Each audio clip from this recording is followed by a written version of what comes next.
அனைவருக்கும் வணக்கம். பாரம்பரிய திருவள்ளுவர் குலவம்சம் பிரசன்ன ஜோதிடர் சுப மாரிமுத்து திருப்பூரிலிருந்து இந்த பதிவு உங்களுக்காக. ஐயா வணக்கங்க ஐயா. வணக்கம் ஐயா. ஐயா இப்போது மக்கள் சார்பாக ஒரு கேள்வி இன்றைக்கி நான் கேட்கலான் இருக்கேன். கேளுங்க ஐயா. ஐயா, அதாவது இந்த ஜாதகத்தில் முடக்கு இருக்கு, ஜாதகத்தையும் முடக்கிருச்சு, கண்டிப்பாக அதனால் வாழ்க்கையில் நிறைய பிரச்சனைகள் அப்படின்னு சொல்லி நிறைய பேர் கேட்குறாங்க. கண்டிப்பாங்க ஐயா. இந்த முடக்குங்கிறது என்னங்க ஐயா? அதற்கும் கர்மாவுக்கு ஏதாவது சம்மந்தம் இருக்காங்க ஐயா? ரொம்ப பற்றி சொன்னீங்கன்னா ரொம்ப உதவியாக இருக்குங்க. நல்ல கேள்விங்க ஐயா. இந்த கர்மாவே முதல்ல எங்கேருந்து வருது அப்படிங்கிறது தான் இப்போ நம்ம சொல்ல போகிறோம். இதுவரைக்கும் எத்தனையோ கருத்துக்களெல்லாம் நீங்கள் இந்த உலகத்தில் கேட்டிருப்பீங்க. ஆனால் இந்த பதிவில் நீங்கள் பொறுமையோடு இந்த கருத்தை ஒரு இனிமையோடு நிதானமாக கேட்டிங்கன்னா உங்களுடைய ஊழ்வினை கர்மா எங்கிருந்து உருவாச்சு, இதனுடைய இந்த கர்மானால் நாம் என்ன கஷ்டப்படுறோம், நாம் இந்த பூமியில் பிறக்கிறதுக்கு என்ன வரம் வாங்கி வந்தோம், நம்ம பாவ புண்ணியமெல்லாம் ஜாதக கட்டத்தில் போய் எப்படி எடுக்கிறது, நம்மளுடைய தோஷம்னு சொல்கிறோமே அந்த தோஷம் எப்படி கிரியேட் ஆகுது, நம்ம இந்த பூமியில் பிறக்கும்போது கொண்டு வந்த கர்மாவா, இல்லை கடவுளே நம்மளுக்கு ஒரு தண்டனையாக கொடுத்த கர்மாவா, இல்லை நம்ம இந்த பூமிக்கு வந்ததுக்கு அப்புறம் செய்த கர்மாவா, இது எல்லாத்தையுமே நம்ம பொறுமையாக கேட்கணும்னா கண்டிப்பாக இந்த பதிவை நீங்கள் பொறுமையோடு கேளுங்க. உங்களுக்கு இதில் ஒரு பெரிய ஒரு ரகசியம் ஒன்று அடங்கியிருக்குது. அந்த ரகசியத்தை தான் இன்றைக்கி இந்த உலகத்துக்கு அரங்கேற்றம் பண்ணுறேன். இந்த முடக்கு நம்ம ஐயா கேட்டதில் ஒரு அற்புதமான ஒரு விஷயம் என்ன அப்படின்னு கேட்டிங்கன்னா, முடக்குங்கிறது அந்த காலத்தில் பெரிய திறமையை கட்டி போட்டு வச்சுட்டா நம்மனால் அது இயங்க முடியுமாங்க? முடியாது இல்லைங்களா ஐயா? முடியாது. அப்போது அதே மாதிரி ஜாதக கட்டத்தில் நமக்கு வேண்டிய யோகத்தை கடவுளே நம்மளுக்கு நாம் செய்த பாவத்தினால அது முடக்கி வச்சிருச்சுன்னா அந்த பாவகத்தை அந்த ஜாதகர் அனுபவிக்க முடியுமா? அனுபவிக்க முடியாது. அப்போது அந்த அனுபவிக்க முடியாமல் வெளி உலகத்தில் போய் நம்ம தேடி போன பிறவியில் செய்த பாவத்தை இந்த பிறவியில் நீங்கள் தேடி கண்டுபிடிச்சி வாழ்க்கையில் நீங்கள் எப்போ மேலுக்கு வர்றது? அப்போது அந்த கர்மா 12 ராசி கட்டத்துக்குள்ள 27 நட்சத்திரத்தில் 9 கிரகங்களுக்குள்ள ஒரு பெரிய ஒரு ஆத்துமாத்துமான கர்மா, உங்கள் பூர்வ ஜென்ம கர்மா இதுக்குள்ளே எங்கேயோ ஒரு இடத்துல முடங்கியிருக்குது. இந்த முடக்க மட்டும் உங்கள் ஜாதகத்தில் நீங்கள் கண்டுபிடிச்சிட்டிங்கன்னா ஹைலைட்டாக வாழ்கிறதுக்கு, இந்த உலகத்தில் சுதந்திரமான வாழ்க்கை வாழ்கிறதுக்கு ஒரு மிகப்பெரிய பொக்கிஷம் உங்கள் ஜாதகத்துக்குள்ளேயே இருக்குது. அப்போது அந்த ஜாதகத்துக்குள்ளே நாம் போன பிறவியில் நம்ம கர்மா நாம் என்ன செய்திருப்போன்னு உங்களுக்குள்ளே பெரிய குழப்பம் இருக்கும். என்னங்க ஐயா, நீங்கள் என்ன கர்மா பண்ணிட்டு வந்தீங்க, நாம் போன பிறவியில் நம்ம யாரை ஒரு வதச்சோம், யாரை நம்ம மனசை புண்படுத்தினோம், நம்ம தாத்தாவுக்கு சோறு போட்டோமா, நம்ம பாட்டனுக்கு சோறு போட்டோமா, நம்ம முப்பாட்டனுக்கு சோறு போட்டோமா, நம்ம கொள்ளுப்பாட்டனுக்கு சோறு போட்டோமா, அப்போ நம்ம அப்பாவுக்கு நம்மளை பெற்றவருக்கு நம்ம சாப்பாடு கொடுத்தோமா, இவங்களுக்கெல்லாம் நம்ம சேவை பணிமடைகள் செஞ்சோமா, நம்மளுடைய உறவுகளுக்கெல்லாம் அரவணைச்சு போனோமா, நம்மளுடைய இந்த மாதிரி நாம் இரத்த சம்பந்த உறவுகளை இருந்து தான் இந்த உலகத்துக்கு நம்ம வெளியில் வந்திருப்போம். அப்போது வெளியில் நீங்கள் நிற்கிறீங்க, அப்படியே மேலே போய் பார்த்தீங்கன்னா ஒரு 7 தலைமுறையில் ஒவ்வொருத்தரும் செய்த கர்மாவெல்லாம் நம்ம பிளட்டு ரிலேட்டிவாக இப்போ நீங்கள் கரண்ட்டில் இருக்கிறவங்க கிட்ட தான் டெபாசிட் பண்ணியிருக்கோம். அப்போ இது தெரியாமல் நாம் ஜாதகத்துக்குள்ளே போய் தசாபுத்தி நல்லா தனுங்க இருக்குது, நான் ரொம்ப கஷ்டப்படுறேன், என் ஜாதகத்தில் போய் பார்த்தேன் எல்லா கிரகங்களும் நல்ல வலிமையாக இருக்குன்னு தான் சொன்னாங்க, ஆனால் இன்னும் என்னுடைய கடன் அடையலை, இன்னும் என்னோடய கர்ம தீர்ந்த மாதிரியே தெரியல, எனக்குள்ளே ஒரு தாட்டு என்னமோ நான் ஒரு பின்தங்கின வாழ்க்கையிலே வாழ்ந்துட்டுருக்கேன் அப்படின்னு நீங்கள் சொல்லும்போது, அப்போ இதையெல்லாம் தாண்டி ஒரு கர்மா உங்களுடைய ராசி கட்டத்துக்குள்ளே எங்கேயோ ஒரு பக்கத்தில் ரகசியமாக புதைஞ்சிருக்கு. அப்போது அந்த ரகசியமாக புதைஞ்சிக்கக்கூடிய அந்த முடக்கு தான் இன்றைக்கி இந்த உலகத்துக்குள்ளே நீங்கள் தெரிஞ்சுக்கக்கூடிய விஷயம்.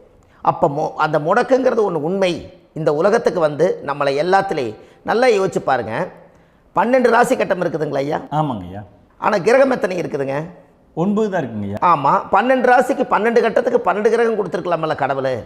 அப்போ ஏன் 3 கட்டத்தை மட்டும் எம்டி பண்ணி மீதி 9 கிரகத்தை வச்சுக்கிறாருன்னா, அப்போ நாம் செய்த 3 தலைமுறை கர்மாவுக்கு அது எந்த கட்டம் பிளாக் ஆகுதோ அந்த கட்டத்துக்குள்ளே ஏதோ ஒரு ரகசியம் இருக்கிறனால தானே எங்கேயோ ஒரு பக்கத்தில் நீங்கள் கண்டிப்பாக கர்மாவில் மாட்டுவீங்கிறது கடவுளே படைச்சு தானே இதை உருவாக்கியிருக்காரு. 12 ராசிக்கு 12 கட்டம் கொடுத்துருந்தா எங்கே நீங்கள் சுற்றி வந்தாலும் ஏதோ ஒரு வீட்டுக்குள்ளே போய் உட்காந்துக்கலாம். ஆனால் ஒரு வீடு சுத்தமாக இருக்குது, ஒரு வீட்டில் 4 கிரகம் இருக்குது, ஒரு வீட்டில் 3 கிரகம் இருக்குது, ஒரு வீட்டில் 5 கிரகம் இருக்குது, ஒரு 3 வீடு 4 வீடு காலியாக இருக்குது. அப்போ எங்கேயோ ஒரு ராசி கட்டத்துக்குள்ளேயே கடவுளுடைய கர்மா விளையாட்டு, அது ரகசிய விளையாட்டு தான். அப்போது இந்த இடத்துல தான் உங்கள் ஜாதகத்தில் முடக்கு இருக்குது. இந்த முடக்கை நீங்கள் எப்படியெல்லாம் அதை ஆராய்ச்சி பண்ணி கண்டுபிடிக்க முடியும் அப்படிங்கிற ஒரு விஷயத்தை தான் இன்றைக்கி நம்ம இந்த உலகத்துக்குள்ளே இதை நுழைக்க போகிறேன். இப்போ அப்பா செய்த பாவம்னு ஒன்று இருக்குமில்லங்க ஐயா, நம்ம அறியாத வயசில் தெரியாதில்ல, அப்பா செய்த பாவம்னு இருக்கும். அப்பாவுடைய சொத்து பிள்ளைக்குத்தானா, அப்பாவுடைய பாவம் பிள்ளைக்குத்தானே, என்னங்க ஐயா? சரி, அப்போ தாத்தா இருக்கிறாரு, தாத்தாவுடைய கர்மா உயிர் எங்கே எழுதி வைக்கிறாருங்க? அப்போது மகனை விட்டுறாரு. அப்போ தாத்தா மாதிரியே முகம் இருக்குது, தாத்தா மாதிரியே அவருடைய நடை உடை பாவனை இருக்குது, அவர் தாத்தாவுடைய ஜீனு தான் அப்படின்னு இவர் சொல்லும்போது, அப்போ தாத்தாவுடைய சொத்து பேரனுக்கு சொந்தம்னா தாத்தாவுடைய பாவம் எங்கே போகுங்க? Very good. அப்போ அப்போது இந்த கர்மா எப்படி டிரான்ஸ்ஃபர் ஆகுதுன்னு உங்களுக்கு தெரியுதா? அப்போ நீங்கள் போன பிறவியில் அந்த தாத்தாவுடைய பேரனை நீங்கள் பிறக்கிறதுக்கு கர்மம் உங்களை செயல்பட வச்சுருக்குது. அதனால் நீங்கள் தாத்தாங்கிறீங்க. அதனால் அந்த கௌரவமாக எங்கள் தாத்தா சம்பாரித்த சொத்து நான் தான் அனுபவிக்கணுங்கிற விதியை நீங்கள் உருவாக்கிறீங்க. அப்போது இந்த ஜாதகத்தில் அந்த ஊழ்வினை தோஷந்தான் ஏதோ ஒரு வழியில் உங்களை கர்மாவை செயல்படுத்துது. அதனால தான் இந்த ஜாதகத்தில் எந்த ஒரு முடக்கை எடுக்கிறதா இருந்தாலும் சூரியன் என்ற நட்சத்திரம் எதுவோ அந்த நட்சத்திரத்துக்கு எந்த வீடு முடக்காகுதோ அங்கே தான் உங்களுடைய கர்மா ஒளிஞ்சிருக்கும். இதுதான் உங்களுடைய பெரிய ஒரு பொக்கிஷமான ரகசியம். சரிங்க ஐயா, இப்போ இதில் நவகிரகங்கள் 9 இருக்கும்போது ஏன் சூரியனை மட்டும் நம்ம இதில் எடுத்துக்கணும்னு நீங்கள் சொல்கிறீங்க? நல்ல கேள்விங்க ஐயா. நீங்கள் கேட்டீங்க பார்த்தீங்களா, 9 நவகிரகம் இருக்கும்போது சூரியனை மட்டும், அந்த சூரியன் என்ற நட்சத்திரம் பிறக்கும்போது அந்த வீடு மட்டும் முடக்காகுன்னு நீங்கள் கேட்டீங்க இல்லையா? இதுதான் அற்புதமான கேள்வி. ஏன் அப்படின்னு கேட்டிங்கன்னா, சூரியன் அப்பாவோட உயிர் கரு போய் அம்மாவுடைய பனிக்கூடத்தில் கர்ப்பத்தில் வச்சு 10 மாதம் 300 நாள் சுமந்து நீங்கள் இந்த பூமிக்கு வெளியில் வரும்போது நீங்கள் என்ன பாவத்தை இவங்க விதைச்சாங்களோ அந்த கர்மாவை வாங்கிட்டு தான் நீங்கள் வெளியில் பிரசவமாகறீங்க. இதுதானே?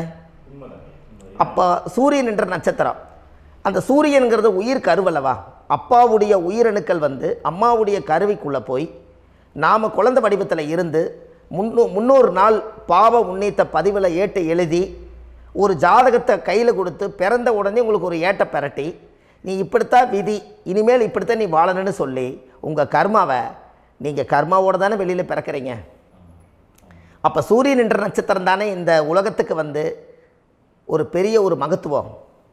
இப்போ பாருங்கள், விடிய வரைக்கும் நம்ம முழிச்சிட்ருக்குறோம், காலையில் சூரிய உதயமானால் அவங்கவுங்க செயல்படுறோம். மீதி எல்லா கிரகங்களுக்குமே வெளிச்சத்தை கொடுக்கக்கூடிய சக்தி சூரியனுடைய பிம்ப ஒளிக்குத்தானே உண்டு, என்னங்க ஐயா? அதனால தான் மேசத்து உச்ச வீடுன்னு சொல்லி மேசத்தை உச்சம்னு சொல்லி சூரிய உச்சத்தை அங்கே தான் வச்சாங்க. அப்போது அந்த காலச்சக்கரத்துக்கு 5ஆம் இடம் பூர்வ புண்ணியஸ்தானத்தில் போய் சிம்மத்தில் கொண்டு போய் சூரியனை ஆட்சி வீடுன்னு வச்சாங்க. அப்போது சூரியனில் இருந்து தான் அந்த மையப்புள்ளி உருவாகுது. அப்போ உங்களுடைய ஜாதகத்தில் அந்த சூரியனாகப்பட்டவர் பிறக்கும்போது நீங்கள் உங்கள் ஜாதகத்தை நீங்கள் எடுத்துக்கங்க ஐயா. நீங்கள் இன்றைக்கே போய் கதவை திறந்து உங்கள் பெட்டியை திறந்து பீர்வாவுக்குள்ளே உங்களுடைய ஜாதகம் இருக்குது, அந்த ஜாதகத்தை எடுத்து ஜோதிடர்கிட்டையே நீங்கள் சந்தேகம் கேட்குறக்கு முன்பு நீங்களே உங்களுடைய கர்ம பற்றி தெரிஞ்சுக்கிறதுக்கு இந்த பதிவில் உங்களுக்கு ஒரு ரகசியத்தை சொல்லித்தரேன். உங்கள் ஜாதகத்தில் இப்போ இது வரைக்கும் ராசி கட்டத்தை நீங்கள் பார்த்துருப்பீங்க, ஆனால் பாதசாரம்னு ஒன்று இருக்கும் இல்லைங்களா? ராசிக்கு பாதசாரம்னு ஒன்று இருக்கும். சூரியன் என்ன நட்சத்திரத்தில் இருக்குது, சந்திரன் என்ன நட்சத்திரத்தில் இருக்குது, செவ்வாய் என்ன நட்சத்திரத்தில் இருக்குது, புதன் என்ன நட்சத்திர காலில் நிற்குது, இதெல்லாமே அந்த சாரம் இல்லாத ஜோதிடம் சோரம் போய்விடும். அதனால் அந்த சாரத்தில் நிற்கிது பார்த்தீங்களா கிரகம், அதில் இப்போ நீங்கள் உங்களுடைய ராசி கட்டத்தை ஓப்பன் பண்ணுங்கள். இதில் ராசி கட்டத்தில் சூரியன் என்ற நட்சத்திரம்னு ஒன்று இருக்கும் இல்லைங்களா? அது எதுவாக வேணாலும் இருந்துட்டு போட்டோம். அந்த நட்சத்திரம் தான் நீங்கள் பிறக்கும்போது தாயுடைய கருவறைக்குள்ள கரு உருவான நட்சத்திரமே அதுதான். புரிஞ்சுங்களா ஐயா? பிறக்கும்போது நீங்கள் அந்த கருவுடைய நட்சத்திரம் அப்பா வந்து கருவை உருவாக்கி கர்மாவை விதைச்சது அந்த சூரியன் என்ற நட்சத்திரம் தான். அந்த வீட்டுக்கு தான் இந்த ராசி கட்டத்தில் உங்களுக்கு முடக்கு உருவாகுது. புரிஞ்சுங்களா ஐயா? அப்போது ஒரு ஜாதகத்தில் சூரியன் என்ற நட்சத்திரம் எதுவோ அதுதான் உங்களுடைய கர்மா நட்சத்திரம்.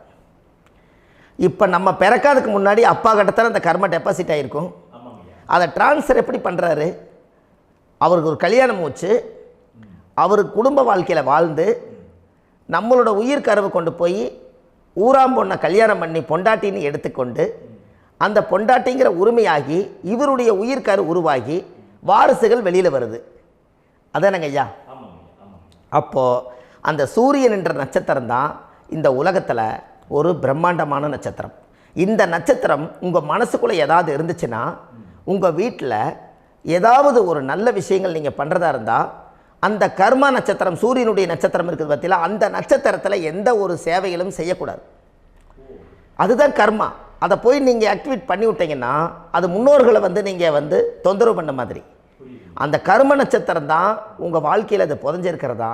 இப்போ குழந்தை பிறந்தாலோ சீர் சீமந்தங்கள் நீங்கள் செய்கிறதாலோ கல்யாணம் முக்கிறதுனாலோ உங்கள் ஜென்ம நட்சத்திரத்தன்னைக்கு கல்யாணம் பண்ண வேண்டாம்னு சொல்லிக்கிறாங்கல்லங்க.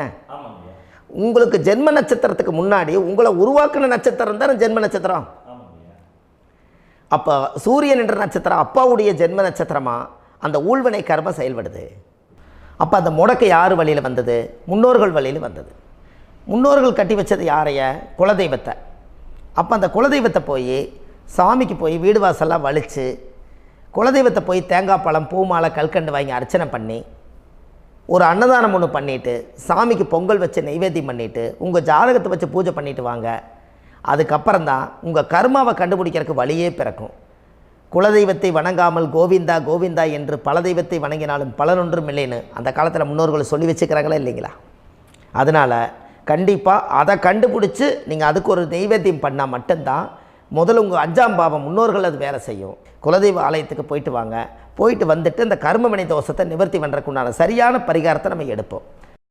அப்போது உண்மையாலுமே ஒரு ராசி கட்டத்துக்குள்ளே இந்த மாதிரி ஒரு அந்த கர்ம தோஷம் இருப்பதனால இந்த கர்மா தோஷத்துக்கு அந்த முடக்க தோஷங்கிறத நீங்கள் எடுத்து அதை கண்டுபிடிச்சி அந்த சூரியன் என்ற நட்சத்திரம் எந்த ராசி கட்டத்தில் போய் முடக்காயிருக்குதோ அந்த முடக்கு எந்த பாவகம் வந்து நம்மளுக்கு லாக் ஆகிருக்குதோ அந்த பாவகத்துக்கு உண்டான பரிகாரங்கள் அதுக்குரிய ஸ்தலங்கள் அந்த கோவில்களில் போய் சுவாமிக்கு தேங்காய் பழம் பூமாலை கல்கண்டு வாங்கி அர்ச்சனை பண்ணி நீங்கள் அந்த கோவிலுக்குள்ளே போய் உட்காந்து சாமி கும்பிட்டு வந்தீங்கன்னா உங்களுடைய ஜாதகத்தில் இருக்கக்கூடிய அந்த முடக்கு தோசை நீங்கி வாழ்க்கையில் நீங்கள் எதை சாதிக்க வந்தீங்களோ அந்த சாதனையை நீங்கள் சாதிச்சிட்ருப்பீங்க. புரிஞ்சுங்களா ஐயா? ஏன் அப்படின்னா அந்த முடக்கு நட்சத்திரத்துக்குள்ளே தான் ஒரு தோஷம் இருக்குது. இப்போ அந்த காலத்தில் பாருங்கள் ஐயா, முன்னோர்கள் எல்லாம் நிறைய பேர் கோவில் கட்டி வச்சுட்டு போயிருக்காங்களா இல்லைங்களா? இந்த கோவில் எதுக்காக கட்டி வச்சுக்கிறாங்கன்னா அவங்க கட்டினவங்களுக்கும் அந்த முடக்கு தோஷம் இருந்திருக்குது. ராஜாக்கள் இருந்திருக்குது, மன்னர்கள் காலத்தில் இருந்திருக்குது, ஜமீன்தார் காலத்தில் இருந்திருக்குது. இப்போ அவங்களுடைய அமைப்புகள் எல்லாமே முன்னோர்கள் என்னமோ அறியாமல் தெரியாத தன்னடக்கம் இல்லாத ஒரு கர்மாவை இவங்க செஞ்சிட்டாலும் அதுக்குரிய பரிகார ஸ்தலங்களை கொண்டு போய் அந்த காலத்திலே ஜாதகம் பார்த்து நம்ம வந்து முன்னோர்களுடைய பாவத்தை நாம் செய்த பாவத்தையும் தீர்த்துட்டு நமக்கு கீழே அடுத்த சந்ததிகள் அடுத்த தலைமுறைகள் வந்தாலும் இந்த கோவில்களுக்கு வந்து விளக்கு போட்டு சாமி கும்பிட்டு இந்த மண்ணை மிதிச்சிட்டு போனால் அன்னையோடு அந்த கர்மா தீருங்கிறது அந்த காலத்திலேயே முடக்க தோஷ பரிகாரத்தை கோவில் வழியில் அந்த காலத்தை திசை திருப்பி வச்சுருக்காங்க. அப்போ நீங்கள் கோவிலுக்கு போகாமல் கண்டிப்பாக இந்த பரிகாரத்தை நீங்கள் உடைக்க முடியாது. ஏன் உடைக்க முடியாதுன்னா இப்போ நீங்கள் எத்தனை வருஷம் வாழ்கிறீங்க ஐயா?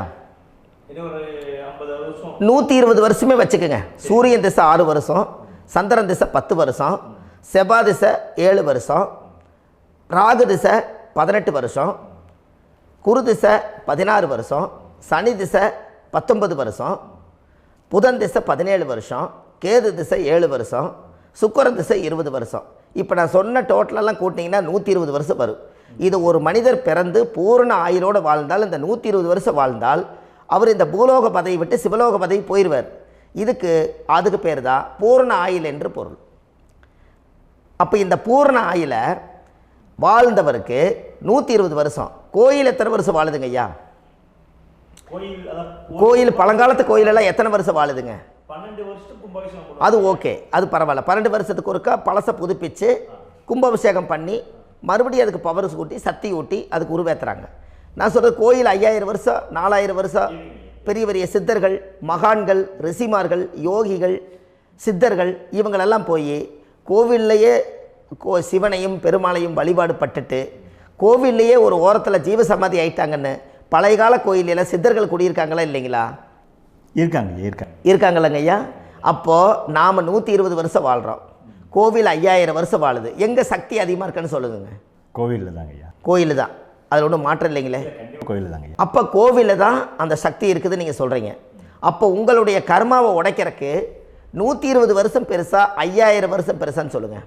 5000 தாங்க. அப்போ 5000 வருஷம் உள்ள அலைகள் எத்தனை அந்த சிவனுக்கு இப்போ சிவன் கோயிலே உங்களுக்கு முடக்கு தோஷத்துக்கு ஒரு கோயில் வருதுன்னு வச்சுக்கோங்க.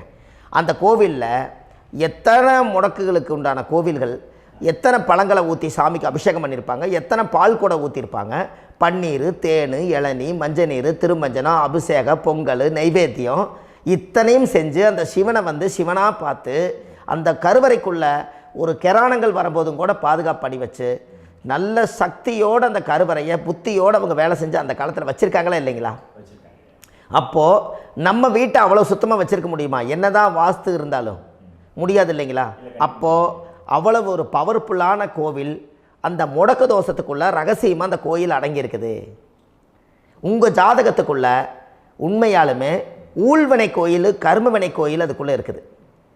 அந்த ஜாதகத்தை கணிச்சு பார்த்தா கரெக்டாக உங்களுடைய ஜாதகத்தில் அப்பாவுடைய கருவறையிலேருந்து உயிர் உருவாகிற நேரத்தில் இருந்து இப்போ வரைக்கும் நீங்கள் கரண்ட்டில் வாழ வரைக்கும் அந்த கர்ம கூட வர்றதை ஒரே ஒரு இடத்துல போனால் மட்டும்தான் விட்டுட்டு வர முடியும். அது எந்த வீடு அப்படின்னு கேட்டால் உங்களுக்கு அப்பாவுடைய கர்மா வழியில் போய் அந்த கோவில் பழையகால கோயில், பழையகால தெய்வங்கள், அந்த கோவில் தான் உங்கள் ஜாதகத்துக்குள்ள ரகசியமாக இருக்கும்.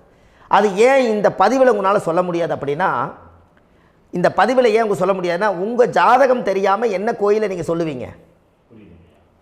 இப்போ பொதுவாக ஒரு நட்சத்திரத்துக்கு ஏதோ ஒரு கோவிலை அவங்க சொல்லி நீங்கள் போயிட்டு வர்றீங்கன்னு வச்சுக்கோங்க.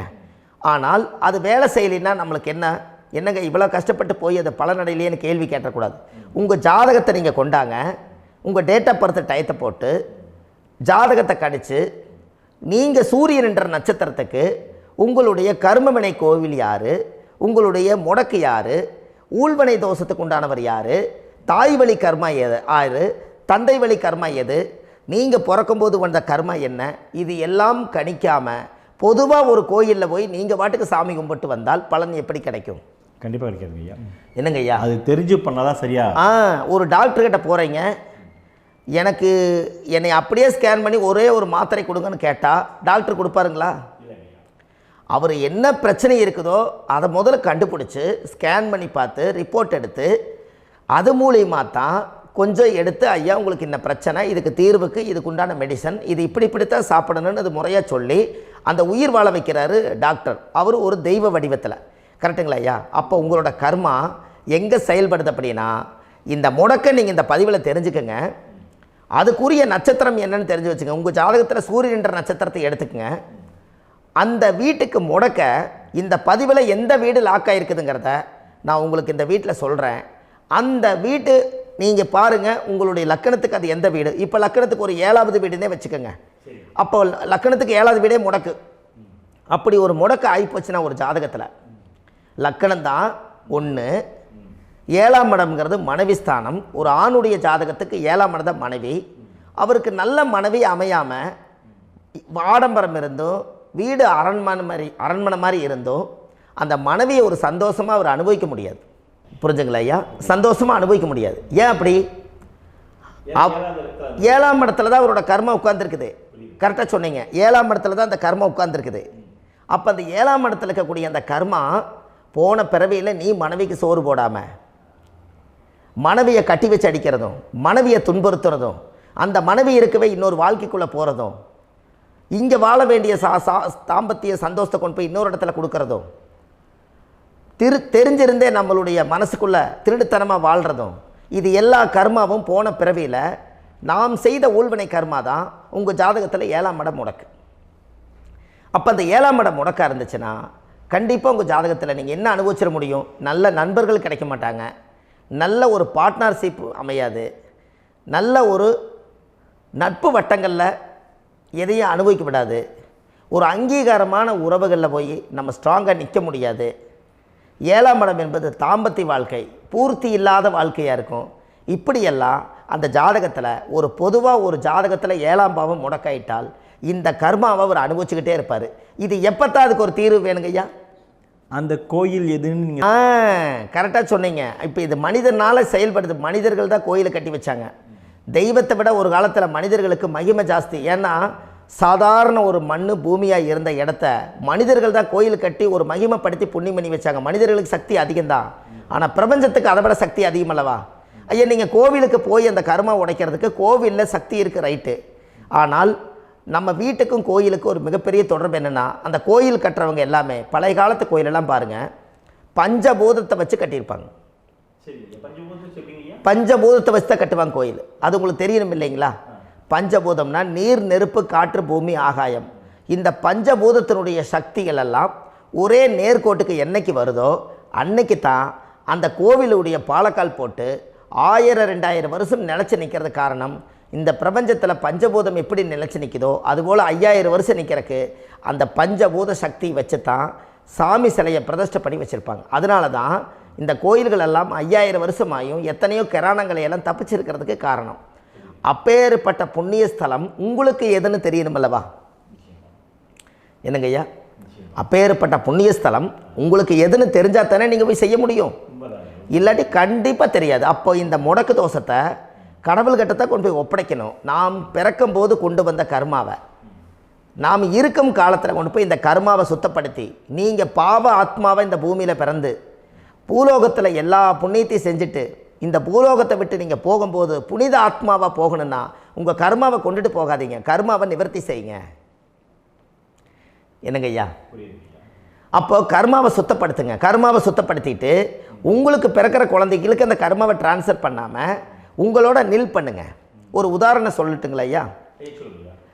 ஒரு காந்தம் ஒன்று இருக்குது இல்லைங்களா? ஒரு காந்தம்ங்கிறது ஒரு தாத்தாவாக வச்சுக்கோங்க. ஒரு இரும்பை கொண்டு போய் வச்சா ஒட்டு மோட்டாதா? அப்போ ஒட்டுனோடனே காந்தம்ங்கிறது தாத்தா, அவருக்கு பிறந்த வாரிசுக்கு அந்த கர்ம டிரான்ஸ்ஃபர் ஆயிருமா? சரி, இன்னொரு இரும்பை கொண்டு போய் வைங்க, ஒட்டு மோட்டாதா? அப்போ அது பேரனுக்கு வைங்க, பேரனுக்கு வந்துருச்சு அந்த கர்மா. இன்னொரு இரும்பை கொண்டு போய் வைங்க, அந்த காந்தத்துக்கு நேர் இன்னொன்று வைங்க, ஒட்டு மோட்டாதா? அப்போ அதை கொண்டு போய் நம்ம கொள்ளு பேரனுக்கு வைங்க. இப்படியே டிரான்ஸ்ஃபர் ஆகி தலைமுறையாக இந்த கர்மா தொடர்ந்துக்கிட்டே இருக்குது. இந்த இடத்துல கொண்டு போய் காந்தத்துக்கு இரும்பு ஒட்டிகிட்டே இருக்குதுல்ல, இந்த இடத்துல ஒரு மரக்கட்டை செஞ்சு கொண்டு போய் கரெக்டாக வச்சுக்கினே போட்டுமா? அந்த மரக்கட்டையை கொண்டு போய் வைக்கிறவர் யார்? மரக்கட்டை வச்சுட்டு அடுத்த வாரிசு புனிதமாக பிறந்துட்டு அந்த மேலே இருக்கிற கர்மாலாம் இந்த அடுத்த இதுக்கு வராதில்ல. இதுதாங்க ஐயா கர்மா. தொடர்ந்து வரக்கூடிய கர்மாவை அதை நில் பண்ணணுங்கிறதுக்கு பேர் தான் இந்த உதாரணத்தை சொன்னவங்களுக்கு.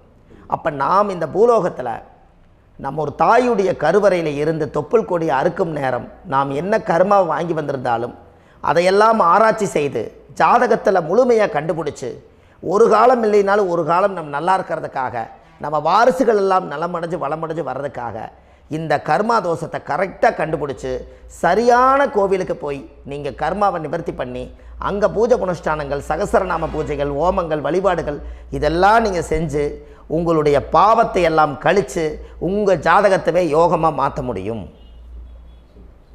கண்டிப்பாக மாற்ற முடியும். ஏன்னா நம்ம யாரை நம்பி செய்கிறோம்? சரியான கடவுள்கிட்ட வழிகாமிக்க போகிறோம். அப்போ கடவுள் பொய்யாயிருவாரா? ஐயா நம்ம அதாவது அந்த காலத்தை சொல்லுவாங்க, சத்தியுள்ள சாமி கும்பிட்டு புத்தி உள்ள உள்ளே பெக்கணும்னு சொன்னாங்க. 16 வதபதன்னு பெக்கலை, எல்லாம் அறிவோடு பெற்றாங்க. அதனால் எல்லாமே தாய் தந்தைகள் பேச்சை கேட்டாங்க. அன்றைக்கி எல்லாருமே தாய் தந்தைகளுக்கு தூணாக நின்னாங்க. அப்போ அந்த காலத்தில் சத்தியுள்ள சாமி கும்பிட்டு புத்தி உள்ள உள்ளே பெக்கணும்னு சொல்லி அன்றைக்கி அறிவோடு பெற்று இந்த கர்மாவை ஆளுக்கு ஒரு கர்மாவை டிரான்ஸ்ஃபரை பிரித்து எல்லாரும் சுத்தப்படுத்தினாங்க. இன்றைக்கி நம்ம ஒரு குழந்தை 2 குழந்தை பெற்று வச்சுருக்கோம். அவங்களுக்கே இவ்வளவு கர்மா வந்துருச்சுன்னா இந்த குழந்தைகளுக்கு என்னைக்கு இந்த கர்மாவை போய் கண்டுபிடிச்சி நீங்கள் எப்போ சரி பண்ணுவீங்கன்னு. அப்போ இந்த வாழ்க்கையில் ஏதோ ஒரு பிரபஞ்ச சக்தி நம்மளை அறியாமல் என்னமோ ஒரு இயக்கத்தில் கொண்டு போய் விட்டுருச்சுங்களா? அப்போ இனிமேலாவது இந்த கர்மாவில் இருந்து கண்டிப்பாக நம்ம நிவர்த்தி ஆகணும்னு சொன்னால் இந்த முடக்கு தோஷத்தை யாரெல்லாம் கண்டுபிடிச்சி இந்த ஊழ்வினை கர்மாவில் இருந்து நாம் கருவறையில் சுமக்கும் போது 10 மாதம் நீங்களாம் என்னென்ன நினச்சிருப்பீங்க? அதாவது கருவறைக்குள்ள கருப்பாக ஒரு பிண்டம் இடப்பக்கம் கிடக்கையில் இந்த பூமிக்கு வரும்போது நீங்கள் என்னென்ன நினச்சிருப்பீங்க?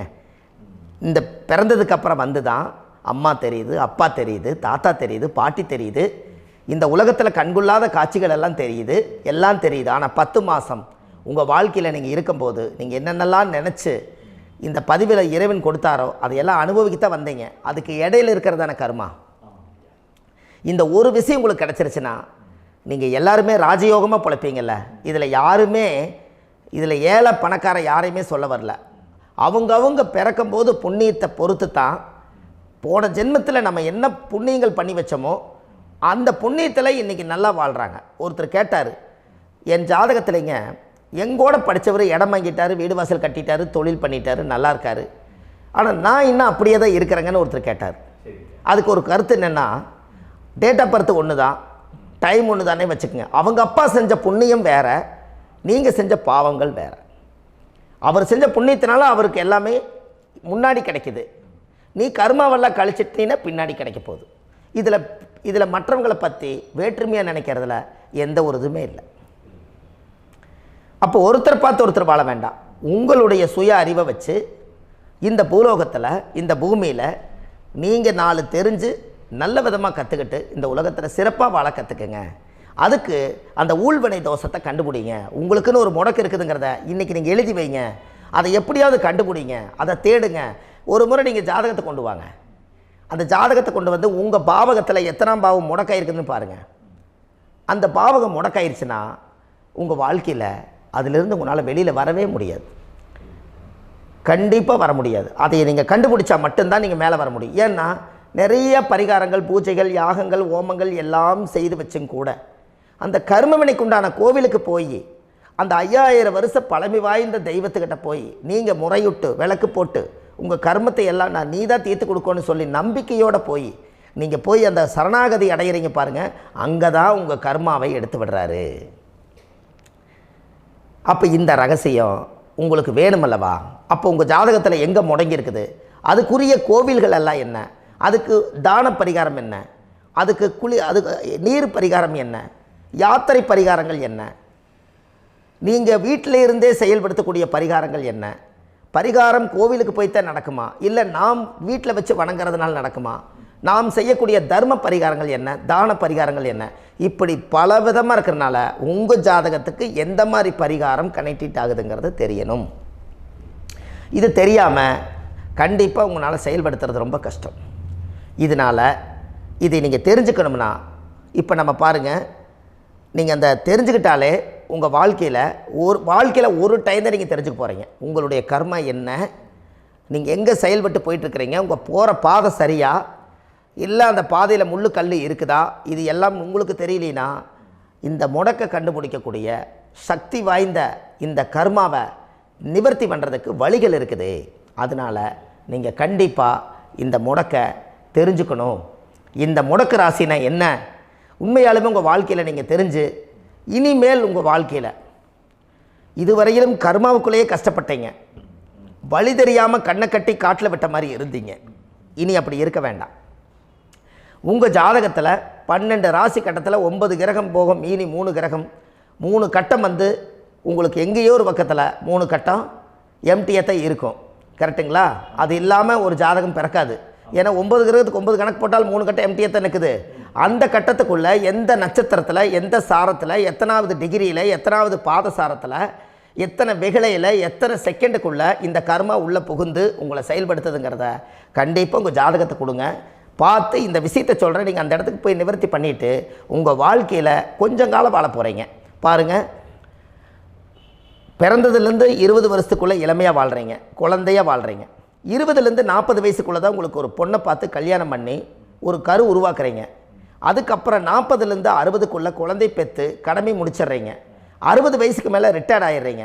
இந்த 20க்கும் 60க்கும் இல்லாத 20லேருந்து இந்த 40 வயசுக்குள்ளே உங்களோட தேடல் என்னவோ அது வாழ வேண்டிய சுகபோகமான வாழ்க்கை எல்லாமே அந்த 40க்குள்ளே தான் இருக்குது. இந்த 40க்குள்ளே இருக்கக்கூடிய வாழ்க்கையை இந்த கர்மா தெரியாமல் காலத்தை வீணாக்க வேண்டாம். வாழ வேண்டிய வயசில் நீங்கள் வாழணும். அதுக்குரிய கர்மாவை நீங்கள் சுத்தப்படுத்துங்க. எப்படியெல்லாம் நீங்கள் சந்தோஷமாக வாழ்கிறீங்கன்னு எனக்கு ஒரு தகவல் கொடுங்க. வேறு லெவலில் நீங்கள் இருப்பீங்க. கண்டிப்பாக இந்த பதிவில் உங்களுக்கு நான் இந்த விஷயத்தை கொடுக்க போகிறேன். இந்த முடக்கு நட்சத்திரங்கள் என்ன அப்படிங்கிறத இந்த பதிவில் நீங்கள் ஒரு நோட் ஒன்று எடுத்துக்கோங்க, குறித்து வச்சுக்கோங்க. இதில் இருந்து அவங்கவுங்களுக்கு முடக்கு நட்சத்திரம் என்னங்கிறத இந்த பதிவில் நான் உங்களுக்கு கொடுக்குறேன். இந்த வீடு தான் அது முடக்குங்கிறத சொல்கிறேன். இதையெல்லாம் நீங்கள் தெரிஞ்சு உங்கள் ஜாதகத்தவே நீங்கள் முடக்கு எடுத்து கண்டிப்பாக உங்கள் வாழ்க்கையில் நீங்கள் நல்லா இருப்பீங்க. அதுக்கு ஒரு நோட் எடுத்து வச்சுக்கோங்க. இது வரைக்கும் கர்மாவை பற்றி நம்ம பேசினோம். உங்கள் ஜாதகத்தில் சூரியன் என்ற நட்சத்திரத்துக்கு தான் முடக்குன்னு சொன்னீங்களே, எந்த வீடுங்கிற ரகசியத்தை இன்றைக்கி நம்ம எல்லோரும் தெரிஞ்சுக்கலாமா? இத்தனை காலமாக நீங்கள் தெரிஞ்சுக்காத ஒரு ரகசியத்தை இன்றைக்கி உங்கள் ஜாதக கட்டத்தில் நீங்களே முடக்க கண்டுபிடிச்சி அதுக்குண்டான பலனை தேட போகிறீங்க. அந்த தேடல் தான் உங்களை கொண்டு போய் உட்கார வைக்க போகுது. ஒரு உதாரணம், உங்கள் ஜாதகத்தில் பாதசாரம் இருக்குது அல்லவா? அந்த பாதசாரத்தில் சூரியன் என்ற நட்சத்திரம், சூரியன் நின்ற நட்சத்திரம் பாதசாரத்தில் கரெக்டாக எடுங்க. சூரியன் என்ற நட்சத்திரம் விசாக நட்சத்திரமாக இருந்தால் மகர வீடு தான் முடக்கு ராசி வரும். அது மகரம் யாருடைய வீடு? அந்த மகரம் உங்களுடைய வீட்டில் காலச்சக்கரத்துக்கு அது 10வது வீடு. 10ஆம் இடம் உங்கள் ஜாதகத்தில் முடக்காயிட்டா அந்த தோஷத்தை உங்களால் அதிலேருந்து வெளியில் கொண்டு வர முடியாது. அதுதான் கர்மா. அந்த கர்மாவில் இருந்து நீங்கள் வெளியில் வர முடியாமல் தவிச்சுக்கிட்டு உட்காந்துருப்பீங்க. அந்த தொழிலுடைய அந்தஸ்து கௌரவம் நம்மளுக்கு இல்லாமல் போச்சுன்னா வாழ்க்கையில் நீங்கள் எதை பிடிச்சி வாழ்க்கையில் நீங்கள் மேலே வர முடியும்? கண்டிப்பாக வர முடியாது இல்லையா? அப்போது இதுக்குரிய வழிபாட்டு ஸ்தலங்களை நீங்கள் நிவர்த்தி பண்ணால் மட்டும்தானே உங்கள் வாழ்க்கை நல்லாயிருக்கும். கண்டிப்பாக உங்கள் ஜாதகத்தில் அந்த முடக்கு எங்கே இருக்குதுன்னு கண்டுபிடிச்சி அதுக்குரிய பரிகாரங்கள் என்ன, உங்கள் ஜாதகத்தில் மற்ற கிரகங்கள் எல்லாம் எப்படி இருக்குன்னு பார்த்து அதுக்குரிய பரிகாரத்தை எடுத்து செய்தால் உங்கள் வாழ்க்கை கண்டிப்பாக ஒரு மாற்றத்துக்கு வந்தே தீரும். அனுச நட்சத்திரத்தினுடைய பதிவை அடுத்த பதிவில் நம்ம பார்க்க போகிறோம். நம்ம ஆன்லைன்லேயே ஜாதகம் பார்க்குறோம். உங்கள் date of birth, time, place கொடுத்தீங்கன்னா போதும். உங்களுக்கு ஜாதகத்தை கணிச்சு ஃபோன்லேயே உங்களுக்கு கர்ம ராசி கண்டுபிடிச்சி உங்களுக்கு உண்டான கர்ம பரிகாரத்தை சொல்லி உங்கள் வாழ்க்கையில் ஒரு வெளிச்சத்துக்கு கொண்டு வர்றதுக்கு என்றைக்கும் உங்களுக்கு உறுதுணையாக இருப்பேன். நீங்கள் கண்டிப்பாக இந்த பதிவுகள் எல்லாம் இது உங்களுக்காகத்தான். இது அதிகாலை நேரத்தில் பிரம்ம முகூர்த்தத்தில் இந்த பதிவை உங்களுக்கு முழுமையாக சமர்ப்பணம் பண்ணுறேன். இதை இதை வழி நடத்தி இதைய எப்படியெல்லாம் இந்த முடக்க கண்டுபிடிச்சி இப்படியெல்லாம் பேச வச்சு அழகு பார்க்க நம்ம முன்னோர்களுடைய ஆசீர்வாதமும் இந்த முடக்க கண்டுபிடிச்ச குருமார்களும் அவங்களுடைய குடும்ப பாரம்பரிய வம்சாவளிகளும் எல்லாருமே நல்லா இருக்கணும். அதுக்காக இந்த நேரத்தில் நான் அடியேன் சுப மாரிமுத்தாக இருந்து திருப்பூர்லேருந்து இந்த பதிவை உங்களுக்கு நான் கொடுக்குறேன். கண்டிப்பாக இந்த முடக்கு கோயிலுக்கு, இந்த முடக்கு தோஷத்துக்கு உண்மையான பரிகாரங்கள், எளிமையான பரிகாரங்கள் நீங்களே வாழ்க்கையில் செஞ்சு ஆதிகால பரிகாரங்கள் உங்கள் மனசுக்குள்ளே இருக்குது. அதை செயல்படுத்தினா மட்டும் போதும், வாழ்க்கை எங்கேயோ போயிடும். கண்டிப்பாக ஒரு முறை உங்கள் ஜாதகத்தை அனுப்பி வைங்க, உங்களுக்கு நான் பார்த்து பலன் சொல்கிறேன். இன்றைக்கி நான் கொடுத்த பதிவுகள் எல்லாம் உங்களுக்கு ரொம்ப பயனுள்ளதாக இருந்திருக்கும். உங்களுக்கு இது வரைக்கும் எத்தனையோ கர்ம வினைகளை பற்றி தெரியாமல் இருந்திருப்பீங்க. இந்த பதிவில் நிறைய கேட்டு தெரிஞ்சுக்கிட்டீங்க. இதெல்லாம் வாழ்க்கையில் ரொம்ப முக்கியமான பரிகாரங்கள், எளிமையான பரிகாரங்கள். நேராக நீங்கள் கடவுளை தான் கெட்டியாக பிடிக்க போகிறீங்க. அந்த பரிகாரங்கள் எல்லாம் செஞ்சு அதிகாரமாக வாழ்ந்து இந்த பூலோகத்தில் நல்ல சிறப்பாக வாழ்கிறதுக்கு இந்த பரிகாரம் உங்களுக்கு ரொம்ப யூஸ்ஃபுல்லாக இருக்கும். கண்டிப்பாக இந்த பதிவை செய்யுங்க. நம்ம பாரம்பரிய திருவள்ளுவர் குல வம்சம், பிரசன்ன ஜோதிடர் சுப மாரிமுத்து, திருப்பூரில் இருக்கேன். 30 ஆண்டு காலமாக நம்ம ஜோதிடம் பார்த்து கொண்டு இருக்கிறோம். இவ்வளவு காலமாக எத்தனையோ ஆயிரக்கணக்கான மக்களுக்கு நம்ம ஜோதிடம் பார்த்து வழிகாட்டி நிறைய மக்களுக்கு நிறைய சேவைகள் செஞ்சுருக்கேன். நிறைய கோயில் கட்டி வச்சுருக்கேன், கும்பாபிஷேகங்கள் பண்ணி வச்சுருக்கேன், அன்னதானங்கள் நிறையா பண்ணி வச்சுருக்கேன், புண்ணிய யாத்திரைகள் நிறைய போய் வந்திருக்கேன். மக்களுக்காகவே நான் உங்களுக்கு உழைக்க தயாராக இருக்கேன். இந்த ஜோதிடம் என்னுடைய ஒரு பாரம்பரியமாக என்னுடைய அப்பா, தாத்தா, முன்னோர்கள் இதெல்லாம் எங்களுடைய குலத்தொழில் இது. அதனால் நாங்கள் பாரம்பரியமாக திருவள்ளுவர் குல வம்சம். வள்ளுவர் வாக்குன்னு யூடியூப் சேனலில் போனீங்கன்னா 1000 பரிகாரங்கள் கொடுத்துருக்கேன். அதுவும் உங்களுக்கு ரொம்ப யூஸ்ஃபுல்லாக இருக்கும். வள்ளுவர் வாக்கு அப்படின்னு போடுங்க. அப்படி இல்லைன்னா சுப மாரிமுத்துன்னு போடுங்க. இதில் பரிகாரங்கள் நிறையா கொடுத்துருப்பேன். கண்டிப்பாக இதெல்லாம் நீங்கள் சந்தித்து நீங்கள் ஒரு சப்ஸ்கிரைப் பண்ணி வச்சுக்கோங்க. நான் போடக்கூடிய பதிவுகள் எல்லாமே உங்களுக்கு நோட்டிஃபிகேஷனை வந்துடும். அதனால் நீங்கள் ஒரு சப்ஸ்கிரைப் பண்ணி வச்சுக்கோங்க. தினமும் ஒரு தகவல் உங்களுக்கு கொடுத்துக்கிட்டே இருக்கேன். இதெல்லாமே உங்களுக்கு ஒரு பெரிய சந்தோஷமான நிகழ்ச்சிகள். என்றைக்கும் உங்களோட நான் வாழ்கிறேன். உங்களுடைய குடும்பத்தில் நான் ஒருத்தராக இருந்து குடும்ப ஜோதிடராக நான் இருப்பேன். கண்டிப்பாக ஆயுளுள்ள வரைக்கும் உங்களுக்காக இந்த ஜோதிடத்துக்கு உழைச்சி உங்கள் குடும்பத்தில் ஒருத்தராக நான் வந்து ஒரு ரத்த உறவில் நான் வந்து இந்த பூர்வ ஜென்மத்தில் உங்களுக்கு நான் கடமைப்பட்டிருக்கேன். கண்டிப்பாக அடுத்த பதிவில் உங்களை நான் சந்திக்கிறேன். வாழ்வது ஒரு முறை, வாழ்த்தட்டும் தலைமுறை. நன்றி, வணக்கம்.